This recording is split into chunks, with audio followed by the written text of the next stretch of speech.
स्वाभिमानी TV news चॅनलच्या बातमीपत्रात आपलं स्वागत। जिल्ह्यातील सर्वच तालुक्यात आज लोक अदालतीचे करण्यात आले आयोजन। धुळे जिल्ह्यातील सर्व तालुक्यात लोक अदालतीचे आज आयोजन करण्यात आले होते।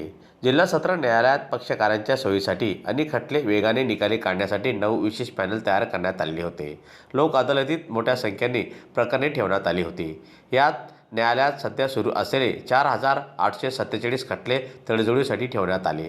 त्याचप्रमाणे अद्याप न्यायालयात दाखल नसलेली पण भविष्यात वाद निर्माण करू शकणारी तब्बल 77,376 वादपूर्ण प्रकरणे देखील आज निकाली काढण्यासाठी पटलावर ठेवण्यात आली असल्याची माहिती आज देण्यात आली। आपल्या धुळे जिल्ह्यामधील सर्व न्यायालयांमध्ये राष्ट्रीय लोक अदालतीचं आयोजन करण्यात आलेलं आहे।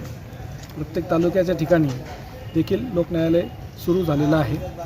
आपल्या धुळे जिल्हा व सत्र न्यायालयामध्ये एकूण 9 पॅनल्स तयार करण्यात आलेले असून एकूण 4847 दाखल खटले जे आहेत ते आपण लोक न्यायालयात तडजोडीसाठी ठेवलेले असून त्यासाठी 9 पॅनल तयार करण्यात आलेले आहेत आणि एकूण 77,376 जे वादपूर्व प्रकरणं आहेत ते देखील तडजोडीसाठी ठेवण्यात आलेले आहे। तर मी आपल्या माध्यमातून सर्व पक्षकार बंधू भगिनींना विनंती करेल की त्यांनी आजच्या या लोक न्यायालयाचा जास्तीत जास्त फायदा करून घ्यावा आणि आपला वेळ आणि पैसा दोन्ही वाचवावे। धन्यवाद।